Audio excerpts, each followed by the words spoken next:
మీ ఎలాంటి వ్యాపార ప్రకటనలకైనా వెంటనే మా ఛానల్ సంప్రదించండి. అందరికి నమస్కారం. నేను శిరీష. ప్రస్తుతం మనతో పాటు ఉన్నారు ప్రముఖ ఆధ్యాత్మికవేత్త జ్యోతిష పండితుడు రవిశంకర్ శర్మ గారు. గురుగారితో మాట్లాడదాం. గురుగారు నమస్కారం. నమస్కారం అండి. గురుగారు, ఈ ఫిబ్రవరి మాసంలో మరి కుంభరాశి వారికి ఎలా ఉండబోతుంది అంటారు? ఎలాంటి జాగ్రత్తలు తీసుకోవచ్చు అంటారు? కుంభరాశి వారికి యాక్చువల్గా ఫిబ్రవరి నెలలో చాలా జాగ్రత్తలు అనేవి తీసుకోవాలి. ఎందుకంటే ఈ యొక్క రాబోతున్నటువంటి ఫిబ్రవరి 24వ తారీఖున కాలసర్ప దోషం ఏర్పడుతున్నది. అది కుంభరాశిలోనే ఏర్పడుతున్నది. కుంభరాశికి సింహరాశికి మధ్యలో ఏర్పడుతున్నది. మొత్తం అన్ని గ్రహాలు ఏవైతే ఉన్నాయో అవన్నీ ఒక సైడ్కి వచ్చేస్తున్నాయి. అంటే కుంభరాశి లోపలికి పంచగ్రహ కూటమి ఏర్పడుతున్నది. పంచగ్రహ కూటమిలో ఎవరెవరు ఉన్నారు? రాహువు, బుధుడు, శుక్రుడు, కుజుడు, రవి, ఈ 5 గ్రహాలతో ఏర్పడుతున్నది. దీని యొక్క ప్రభావం అంటే ఇనీషియల్ ఫేజ్లో అంటే 13వ తారీఖు వరకు కూడా కొంచెం అనుకూలంగానే ఉంటుంది. ఆరోగ్యపరంగానూ కొంచెం అనుకూలత అనేది ఉంటుంది. ఖర్చు అనేది కొంచెం దుబారా ఖర్చు అనేది కొంచెం తగ్గించుకోవాలి ఈ రాశిలో ఉండేటువంటి వారు. అదేవిధంగా ఈ రాశిలో ఉండేటువంటి వారు నూతన ఉద్యోగ అవకాశాలు అనేది చాలా ఇంపార్టెంట్. ఆ యొక్క అవకాశాలు ప్రయత్నం చేసేటువంటి సమయంలో కూడా కొంచెం జాగ్రత్తలు అనేవి తీసుకోవాలి ఈ రాశిలో ఉండేటువంటి వారు.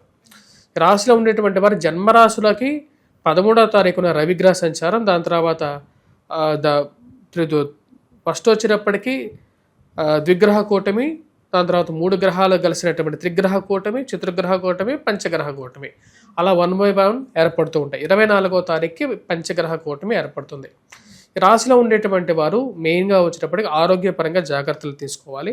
వయోవృద్ధులు ఫైనాన్షియల్గా అంటే నూతన ఉద్యోగ అవకాశాల గురించి ప్రయత్నం చేసేటువంటి వారు కొంచెం జాగ్రత్తగా ఉండాలి. మోసపూరితమైనటువంటి మాటలు నమ్మకూడదు. ఎవరో ఏదో చేస్తామని చెప్పేసి మీకు గ్యారంటీగా ఉద్యోగం ఇప్పిస్తామని చెప్పేటువంటి వారు కొంతమంది ఎదురవుతారు.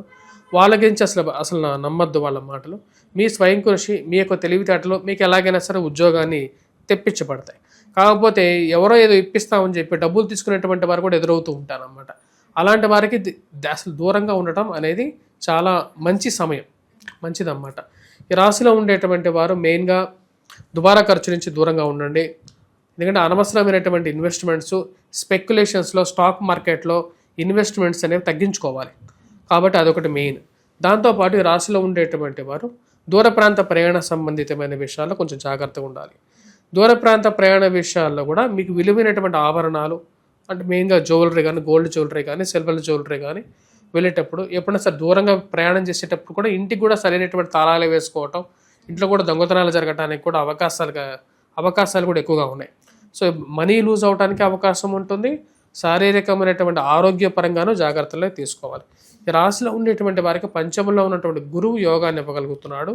సంతానం ఎదుగుదల, సంతానంకి మంచి ఉద్యోగం రావటం, లేకపోతే వారికి మంచి సొసైటీలో మంచి పేరు ప్రఖ్యాతులు రావటం అనేది మానసికమైనటువంటి ఆనందాన్ని ఇస్తుంది. కాకపోతే జన్మరాశిలో రాహువుతో కలిసినటువంటి ఈ పంచగ్రహ కూటమి కుజుడు కూడా ఉండటం వల్ల కొంచెం జాగ్రత్తలు అనేవి తీసుకోవాలి. కోర్టు వ్యవహార సంబంధితమైన విషయాలు, భూ సంబంధితమైనటువంటి లాభాదేయాలు అంటే రియల్ ఎస్టేట్ వ్యవహారం చూసేటువంటి వారికి మెయిన్గా ల్యాండే ఇంపార్టెంట్. ఆ ల్యాండ్ డీల్ జరగలేదంటే ఆ రోజు వాళ్ళకి ఆ యొక్క నెలలో వాళ్ళకి రావాల్సినటువంటి డబ్బు కూడా రాదు. అంటే ఫైనాన్షియల్గా వాళ్ళకి చాలా ప్రాబ్లమ్స్ అనేవి ఎదురవుతూ ఉంటాయి. కాబట్టి ఈ ల్యాండ్ రిలేటెడ్ ఇష్యూస్లో కూడా కొంచెం గడ్డు కాలంగానే చెప్పచ్చు. ఈ యొక్క భూ సంబంధితమైనటువంటి లావాదేవీలు, మధ్యవర్తి పంచాయతీలు, అదేవిధంగా వచ్చేటప్పటికి కోర్టు వ్యవహార సంబంధితమైన విషయాలు, పోలీస్ పంచాయతీలు, ఇలాంటి విషయాల్లో వచ్చినప్పటికీ కొంచెం జాగ్రత్తగా అప్రమత్తతగా ఉండాలి ఈ రాశిలో ఉండేటువంటి వారు. అనవసరమైనటువంటి తగాదాలకి దూరంగా ఉండండి. కొన్నిసార్లు ఎలా ఉంటుందంటే మన ప్రమేయం ఏమీ ఉండదు. యాక్చువల్గా ఈ రాశిలో ఉండేటువంటి వారికి ఏలినాటి శని కూడా ఉండటం, ఈ యొక్క పంచగ్రహ కూటమి కూడా ఏర్పడడం అనేది కొంచెం ప్రాబ్లమాటిక్ కండిషన్గానే చెప్పచ్చు. ఈ రాశిలో ఉండేటువంటి వారు ఏంటంటే చుట్టుపక్కల ఉన్నటువంటి వారితో మనం మంచి చేయాలనుకున్నా సరే ఎక్కువగా చెడు ఎదురయ్యేటటువంటి కొన్ని పరిస్థితులు ఎదురవుతూ ఉంటాయి. దాంతోపాటు జన్మరాశిలో ఎప్పుడైతే ఈ యొక్క పాపగ్రహాలు సంచారం చేస్తుంటాయో ఆ టైంలో కొంచెం ఈ రాశిలో ఉండేటువంటి వారు చాలా జాగ్రత్తగా ఉండాలి. మెయిన్గా ఇన్వెస్ట్మెంట్స్ పరంగా మనం కొనేటువంటి ల్యాండ్ కానీ, లేకపోతే జరగాల్సినటువంటి డీల్స్ కానీ ఆలస్యం అయ్యి మన టైంని, మనకు పేషెన్స్ని టెస్ట్ చేసే విధంగా ఉంటాయి. ఇప్పుడు మీకు ఉద్యోగం రావాలి, ఈ ఉద్యోగం రాకపోతే మీకు ఈ నెల కొంచెం ప్రాబ్లం. ఈ నెల మీకు టైంకి ఉద్యోగం రాకపోతే మీరు ఏం చేస్తారు? ఏదో ఒక మిస్టేక్ చేస్తారు. ఆ మిస్టేక్ ఒక్కొక్కసారి ఎలా అవుతుందంటే కొంచెం ప్రాబ్లమాటిక్ కండిషన్లోకి మారుతూ ఉంటుంది అన్నమాట. ఈ రాశిలో ఉండేటువంటి వారు అప్పుల విషయంలో కూడా అదేవిధంగా ఈ నెల జాగ్రత్తగా ఉండాలి. ఉద్యోగపరంగా మార్పు చేర్పుల విషయంలో కూడా ఆలోచించే మారాలి. లేకుండా ఉంటే చాలా ప్రాబ్లంగా ఉంటుంది. ఓవరాల్గా ఈ నెల ఫిబ్రవరి నెల అనేది ఒక టెస్టింగ్ పీరియడ్ ఈ రాశిలో ఉండేటువంటి వారికి. చాలా విషయాల్లో, వివాహ విషయాల్లో కూడా, రిలేషన్షిప్స్ ఇష్యూస్లో కూడా చాలా ఇంపార్టెంట్ పీరియడ్గానే చెప్పచ్చు. మీరు వైవాహిక జీవితంలో ఉన్నట్లయితే కూడా లేకుండా ఉంటే కోపాన్ని తగ్గించుకోవాలి. ఎందుకంటే రిలేషన్ అనేది డెలికేట్, ఇది మనసులకు సంబంధించబడినటువంటిదే రిలేషన్ అనేది ఉంటుంది. నువ్వు ఎదుటి మనిషిని నీకు నోటికి వచ్చినట్టుగా మాట్లాడితే తను నీతో ఎలా కలిసి ఉంటాడు, నీతో ఎలా మనసు విప్పి మాట్లాడతాడు, అవి మీ ఇద్దరు ఎలా కలిసి జీవించగలుగుతారు, అది కుదరదు. ఆటోమేటిక్గా అది ఏమవుతుంది, డెఫినెట్గా ప్రాబ్లమాటిక్ కండిషన్లోకి మారుతుంది. కోర్టు వ్యవహార విషయాలు కూడా అలాంటివి అవుతాయి. ఇప్పుడు మనకి ఏదో మనసులో ఏదో బాధ ఉంది, లేకుండా ఉంటే ఏదో ఎవరితో అయినా సరే శత్రుత్వం ఉన్న ఎలా శత్రుత్వం ఏర్పడుతుంది? శత్రుత్వం ఏర్పడడానికి కారణం మాటే. వేటికైనా సరే, మంచికైనా చెడుకైనా సరే మాటే ఇంపార్టెంట్. మాట అనేది కొంచెం సరిగా లేదు అంటే గొడవ అవుతుంది.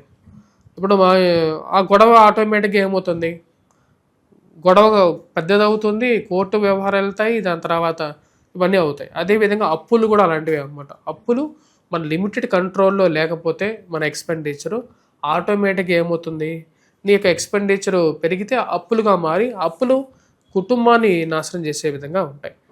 ఈ రాశిలో ఉండేటువంటి వారు ఈ నెల చాలా జాగ్రత్తగా ఉండాలి. ఈ రాశిలో ఉండేటువంటి ముఖ్యంగా గురుగారు, మరి రాజకీయ రంగంలో ఉన్న వారికి, సినీ రంగంలో ఉన్న వారికి ఎలా ఉంటుందంటారు? రాజకీయ రంగంలో ఉన్నటువంటి వారికి చాలా గడ్డు టైం, వెరీ టెస్టింగ్ పీరియడ్, చాలా టఫెస్ట్ పీరియడ్గా కూడా చెప్పచ్చు. చాలా జాగ్రత్తగా కూడా ఉండాలి. అది ఎందుకంటే ఏలినాటి శని ఉంది, దాంతోపాటు జన్మరాశుల పంచగ్రహ కూటమి ఉంది. ఇది కొంచెం ప్రాబ్లమాటిక్ కండిషన్. కొంచెం ఒక దూరంగా వెలిగేటువంటి ఒక దీపం ఏంటంటే గురువు పంచమంలో ఉండి కొంచెం వెలుగుతున్నాడు. అది ఒక అడ్వాంటేజ్ ఈ రాశిలో ఉండేటువంటి వారికి. గురుగారు, మరి ముఖ్యంగా ఎవరైతే దూర ప్రయాణాలు చేయాలనుకుంటున్నారో వారికి ఈ మాసంలో చేయొచ్చు అంటారు? ఈ మాసంలో ఈ రాశిలో ఉండేటువంటి వారికి దూర ప్రాంత ప్రయాణం చేయడానికి కూడా అనుకూలంగానే ఉంటుంది. కాకపోతే ప్రయాణం చేసేటువంటి సమయంలో సరైనటువంటి రక్షణ జాగ్రత్తలు తీసుకొని వెళ్తాం మంచిది. సెల్ఫ్ డ్రైవింగ్ చాలా వరకు అవాయిడ్ చేయటం మంచిది ఈ రాశిలో ఉండేటువంటి వారు. ముఖ్యంగా చూసుకుంటే మరి ఆర్థిక పరంగా, ఆరోగ్య పరంగా ఎలా ఉంటుందంటారు? ఆర్థిక పరంగా ఈ నెల చాలా డౌన్గా ఉంటుంది. కొత్త బిజినెస్లు ఆరంభించడం అనేది కూడా చాలా టఫెస్ట్ పీరియడ్. దాని తర్వాత అప్పులు ఎవరికైనా ఇచ్చినా సరే చాలా జాగ్రత్తగా ఉండాలి. అప్పులు ఇచ్చినటువంటి వారిని డబ్బులు అడిగినా సరే ఈ నెల వీరికే వ్యతిరేకంగా మాట్లాడేటువంటి వారు, గొడవలకు దిగేటువంటి వారు తయారవుతారు. గురుగారు, మరి మొత్తం మీద చూసుకుంటే సొంతింటి కళ సహజంగా అందరికి ఉంటుంది. మరి సొంతింటి యోగం ఉందంటారా? ఈ నెల సొంతంటి యోగం గురించి వీళ్ళు ప్రయత్నం చేయొచ్చు, కానీ 1-2 సార్లు డాక్యుమెంట్స్ని చెక్ చేసుకున్న తర్వాతే ముందుకు వెళ్తే మంచిది. మొత్తం మీద చూసుకుంటే ఈ మాసం అంతా కుంభరాశి వారు ఏ దైవాన్ని పూజించమంటారు, ఎలాంటి పరిహారాలు చేసుకోవచ్చు అంటారు? ఈ నెలలో ఈ రాశిలో ఉండేటువంటి వారు మెయిన్గా వచ్చేటప్పటికి దుర్గాదేవిని పూజించడం, వెంకటేశ్వర స్వామి దేవాలయ దర్శనం చేసుకోవడం అనేది మంచిది. మెయిన్గా అతి కష్టమైనటువంటి సమస్యలకు వాటి నుంచి బయటికి రావాలి అంటే నరసింహస్వామిని పూజించాలి. నరసింహస్వామిని పూజించినట్లయితే ఈ రాబోతున్నటువంటి ఫాల్గుణ మాసంలో అనుకూలమైనటువంటి ఫలితాలు పొందగలుగుతారు. గురుగారు, మొత్తం మీద కుంభరాశి వారికి ఎలా ఉండబోతుంది, ఎలాంటి జాగ్రత్తలు తీసుకోవాలి తెలియజేసినందుకు ధన్యవాదాలు.